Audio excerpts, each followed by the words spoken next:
The views expressed during this program does not necessarily represent those of really any sane person with a brain. Listening to this program may actually kill brainwaves and make you dumber than you may already be. Listener discretion is advised. Really, because this show sucks to begin with. Hello, everybody. Hello, everybody. How are you? Who's there? Very good. How are you? I found out that both Gino and Kevin do listen every week, so we have at least two. At least two. Plus your friend. That makes three. Three big listeners. By the way, we are the Fantasy Fat Guys. I am Bill Powers. I'm Porterhouse. How are you? I'm fine. I thought we covered that already. Well, I was talking to the three people. Oh, hi. Now it's like what was it? The Magic Garden. Hi, Cindy. Hi. They, on Romper Room, they never saw Darren in that magic mirror, and I'm still not over it. Nobody ever said hello to Billy. Ever. Bull. I'll leave it there. Bull. But actually, William and Billy were popular all the time. Darren, on the other hand, had No, I got screwed. Hey, you know what? Actually, on our Facebook page, because I popped the podcast on, to get some advertisements and stuff, some of the crap. And I still don't understand what engagements mean and people reach. No, but why would we? We're just doing this. Yeah. Why would we look into how things are done before doing it? It's not who we are. That's right. So let me see. Let me show you. Scroll down here. A couple of guys liked. Where the hell is it now? Somebody liked our show? No, some of the comments. Let me see. Okay. It is on the show.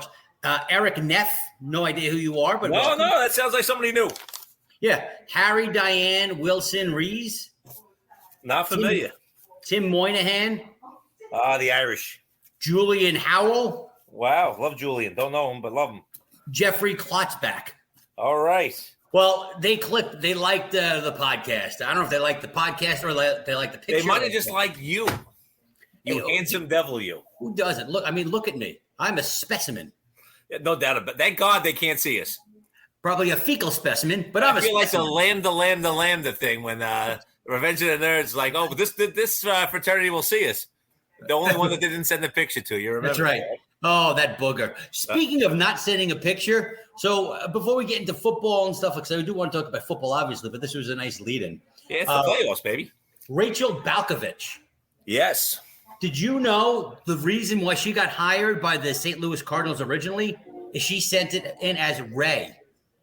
Oh, really? I did not know that. There was an interview that I was watching yesterday. For those of you who are not aware, Rachel Balkovich is the very first woman to ever manage a pro baseball team. She's going to be managing the low-A Yankees in Tampa. But when she was trying to get a job in baseball, she originally started with the St. Louis Cardinals as a strength and conditioning coach. She sent her resume and put the name Ray on top of it, not Rachel. You know what? Smart play. Smart play. That goes to show you how smart she is right off the bat. Absolutely. Now, listen, I'm a sexist, so I'm going to have a little trouble with this, but I'll get past it. Right. Hey, listen, she ain't a bad-looking broad. She definitely looks better than Aaron Boone. Well, but almost every broad. Almost every broad. I've seen some. Oh, I could show you some. I've seen too much, and then we move on. But yeah, no, I find it. Listen, the Yankees being progressive, it's a good move. She's earned the spot, just like Becky Hammond in the NBA, and now she's got a head coaching job, in the WNBA. But she was like someone that was groomed and rumored to be an NBA coach. A lot of these female athletes that have turned themselves into managers, it really does work out, and I'm happy for her. It's great for her. She's the first. You can never replace that. It's the first. And that's just incredible. I mean, she's been fighting for 10 years to get to where she is. And, hey, the Yankees also, they originally hired, what was it, Ying? I don't mean to make, but she was an executive there before she became an executive over in LA. And now she's the, absolutely. The Yankees are pretty good at doing this. Yeah. But it's good to see. It's good to see, the ladies getting opportunities where they never got it before. No, listen, my whole thing is simple. If you deserve the opportunity, you should get it. I don't think you should get it just simply because of any specific characteristic, whether it be gender, race, or anything like that. But if you've earned the spot, I'm glad you got it. And by the way, ladies, if you're looking to sleep with me, I'll give you the opportunity. It's the least I can do. You're a class act now. Class act. Dis. And there's a lot of that. It is a lot. There is a lot. No, as my wife just came in to yell at me after that comment. She's a big fan when you talk smack like that. Oh, yeah. She's the Loves luckiest. I'm locked in a room without my wife, but here we are. Here we are. Well, I should be up in my room. I actually quieted everybody down, and now they're mad at me because I chased them upstairs. But listen, Gino wants to know what's going on, dear. Don't you interfere with Gino. Gino right now is saying, wow, I could talk so much better than these two guys. Oh, yeah. I've never met more incompetent broadcasters ever. Well, we didn't ever say we were broadcasters. But well, no, we're just two fat well, guys talking about really not much fantasy. But anyway, we'll move fantasy, on. Which we'll get to. Julius Randle apparently telling the fans that they should shut the F up. Then he apologized because he realized it was dumb, but he refused to talk about it. He's refusing to talk to the press about it. Because he's sensitive. He got fined $25,000. You know what? That's like finding me $20. Yeah, I agree with you. How does that help? How does this hurt this guy? No, you're 100% right. I really don't get it. $25,000 is like, me losing a quarter and then, walking down the street. It's amazing. These guys, listen, when you become a professional athlete, absolutely. Personal attacks and stuff like sucks. that. It's not fair, but it's not fair and it's wrong. But if the fans are just booing because you've been playing poorly, you know what? They paid their money. And if you're playing like crap, they paid to come and watch you perform. If you're not performing and they tell you that they're not happy with the way you perform, you cannot react like that. Of course not. But we're in the new generation of everybody sensitive. Oh, I'm very sensitive, especially on the inner thigh. But you watch Jackie Robinson walk out onto the field and get cursed in every possible way. I mean, not that we were alive and saw it, but, you can only imagine. I mean, we heard the stories, and you can only imagine the other things we didn't hear. Yeah. Go into certain cities where he wasn't allowed to ride on the same train as his teammates or go to the same restaurants. And these guys get sensitive about, boo.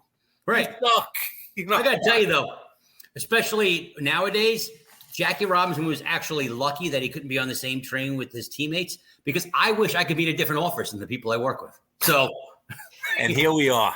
Thank God we have a lot of your office workers listening on a regular basis. I guess sometimes Lauren listens, but that's besides the point. So, Julius Randle, shut the F up. Listen, you got to learn how to take criticism from the fans. They're paying money. The only reason why you're getting the salary you are getting is because fans are either watching or fans are showing up at the game.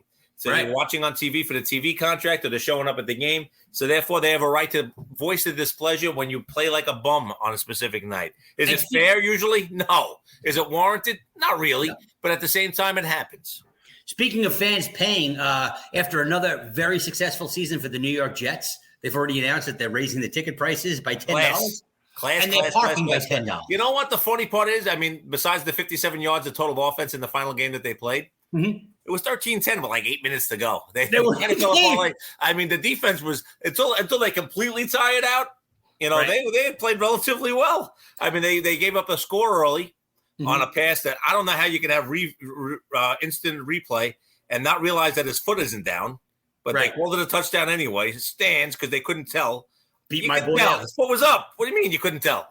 But they gave a touchdown anyway. If it was a week early, I would have been excited because he was on my fantasy team. But we had no skin in the game. No skin in the game. Therefore, I was hoping that he was not a touchdown, and it shouldn't have been. But anyway, right. And you watch the Jets. They, Zach Wilson didn't have a chance. I can't even pin it on him. He got sacked 9 times. McDermott, probably a great bouncer at an Irish bar, but he's not really a left tackle, man. He was like a turnstile. But it's just amazing. Listen, we can't put anybody in the stands. So, no, we should probably raise the prices. Yeah, it just doesn't make sense. It's like you have $60 million in cap space, which just tells you that you didn't spend, that much this year on the squad. No. I don't know. I really don't get it, It was funny. I just talking to my son. My son's a Jet fan. And, good kid, he says, they should raise it based on what's to come. Well, we've been waiting for something to come for quite a few years. 2010 was our last playoff appearance, so We're waiting 12 years here now, and 11 anyway. But aren't you making enough money from the Johnson & Johnson vaccine? Oh God! Don't even get me started. They're printing money for that. Get vaccinated. Do it. No, don't. Ampersand. It's just ridiculous. But Fauci wants the money for his own Moderna, so therefore he says that the Johnson & Johnson isn't good. Oh, selfishness! You gotta love it out of politics and doctors. But anyway, we move on. But the Jets. Now the Jets raising prices off a 4-13 season doesn't make any sense. But speaking of 4-13, the New York Football Giants, Dave Gettleman retired. You gotta love that because there was no chance he was going to be fired. So thank God he stepped down. Right. Right. And then Joe Judge, the disgrace of watching any plays of that Giant offense the other day. I mean, at least the Jets tried. Giants are running quarterback sneaks, but not like design quarterback draws out of the out of a shotgun. They're literally just lining up behind center and running forward on second and third down because Joe Judge is coaching this team like it's a high school team. As if they were on first and goal trying to get in. I mean, it was just like a professional team. You know, Jake Fromm may not have the best arm and he may not be the guy, whatever it is, right? But he's a professional quarterback. And if you can't have the confidence and the trust to let him throw the ball on third down, why are you playing the game? Forfeit. If you're calling Jake Fromm a professional, you are a professional, dude. Well, the thing is that he's on a professional football team and he has a contract. That's why I'm calling that. Listen, no matter what we may think, he's probably one of the 80 best quarterbacks in the world. He is. I mean, and the thing, maybe 90, whatever it is. And the thing is that if you are coaching a professional football team and you don't think you could throw on third down ever, and the thing is, you don't have confidence that your quarterback can do it or your offensive line can protect him, and you've done a horrible job of coaching. And the thing is, all these things are true, but I mean, that's why he needed to get fired. He was overmatched. It was embarrassing. The Giants are a proud franchise. They're not the Jets. They're the freaking Giants. I'm making fun of you, by the way. Why is that? Because you keep saying that. And the thing is, well, it's true. The thing is, another thing. Well, but it's true, though. The amazing part is, though, again, I agree with you 1,000%, but that actually worked because they kicked the ball. They actually got the ball back on the 25-yard line. But it's embarrassing. But the idea of the whole thing was you would have probably punted anyway after 2 incompletions or a sack. But what's the big difference? You know what?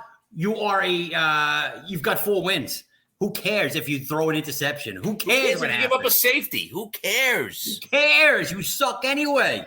Oh, just embarrassing. Well, apparently, Mara actually still had to get pushed to get rid of Judge. I was just reading an article. They were saying that Tish back 2 years ago wanted to blow the whole thing up. But Mara said, no, I don't want to blow it up. I want to give it another chance, blah, blah, blah, blah, blah, blah. So then Gettleman hires Judge. We see what happens. Now, this time, Tish went in and said, no, we got to blow this thing up. We got to start from scratch because this just is not working. And now Mara's saying that based on, of course, what he said, that 11-minute rant 2 weeks ago played a big part of it. The play calling in the last game had a big part in it, but Mara still had to get pushed to get rid of Judge. And I was one of the people I was a Judge apologist. Well, listen, you want to like the guy, he's the disciplinarian, he's bringing all this stuff. And look what Gettleman gave him. Mike Glennon is not a quarterback in the NFL. He is a quarterback in the NFL. He shouldn't be. He should be in the team. I don't disagree with you on the whole Mike Glennon thing. I don't disagree. He was given nothing. That he didn't give him a great foundation to work off of. But like you said, but he's not an NFL coach, and he showed it by not being professional with his team down the stretch of a game. Which listen, you don't just play out the string and hope that we don't get hurt. He's a NFL player for jobs. You let him go out there and try to earn jobs. You got 6 months to get better. I honestly think if he didn't coach the way he did the last 2 weeks and have that rant, he'd still be the coach. I think you're right. 4-13. Yep. Another guy got fired today, Culley, over in Houston. That guy. You want to find a guy that got nothing given to him, and his team played relatively hard for him most of the year. I think he got a bad rap, actually. That team had absolutely nothing. The fact best player was